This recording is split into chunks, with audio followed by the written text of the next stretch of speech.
Quando é que o homem deveria começar a se preocupar com os hormônios? Eu gostaria de começar, Miguel, falando sobre o aspecto da testosterona. Eu digo sempre o seguinte: testosterona é também um hormônio sexual, mas ele é muito mais que sexual. O órgão que mais tem receptor para testosterona é o coração. Quer dizer, o cara que está com dificuldade de subir escada é porque está com problema de testosterona, na maioria das vezes.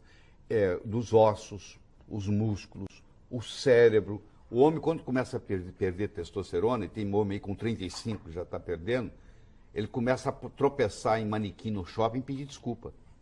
Ele começa a ter dificuldade de estacionar o carro.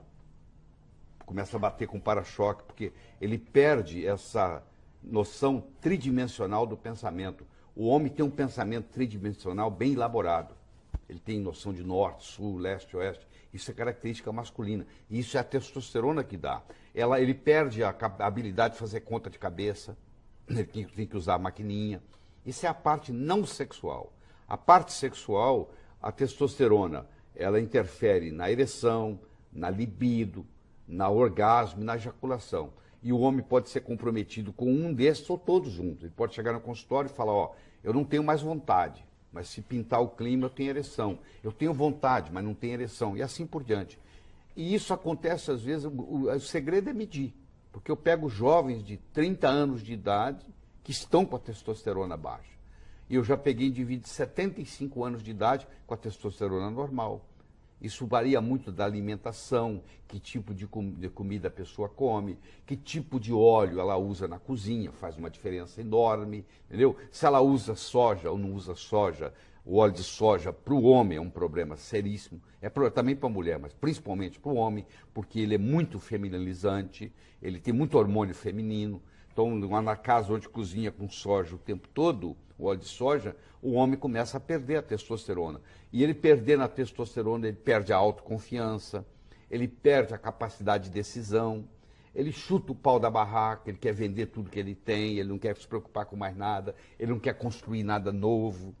Quando você pega um paciente que está com deficiência de testosterona e você faz a modulação com a testosterona bioidêntica, surge uma outra pessoa na sua frente. É impressionante a diferença, a resposta, e não é só da parte sexual, não. E eu sempre digo o seguinte: sempre que você for fazer uma modulação com testosterona num homem, você tem que tomar cuidado da dinâmica do casal, porque um casamento que não tem sexo há 10 anos, e de repente você modula o homem, e ele começa a ter ereção toda manhã, isso pode perturbar o relacionamento.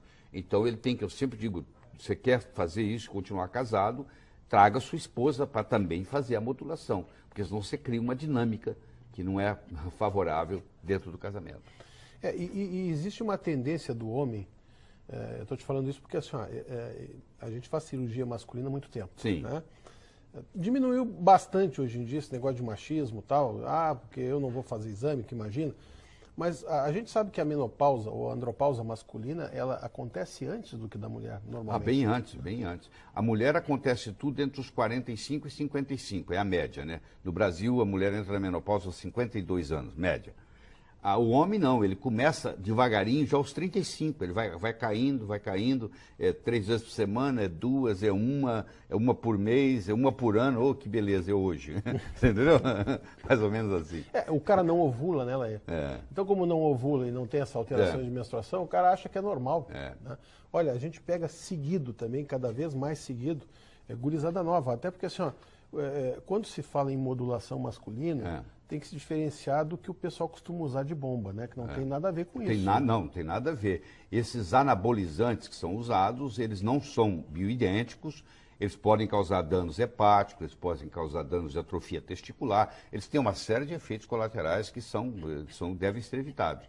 Então, quando nós falamos de testosterona, um médico que não está treinado, porque isso, gente, você tem que procurar, você que está nos assistindo, você tem que procurar alguém que entenda do processo, que estudou isso, porque isso é uma especialidade, você saber trabalhar com os hormônios, não é qualquer médico, não, porque a pessoa que não tem experiência não vai poder te ajudar em nada. Tem que ser alguém que esteja, que geralmente o médico que está trabalhando nisso, ele ou ela também faz, porque é a única especialidade médica que eu conheço que todos os especialistas também são pacientes.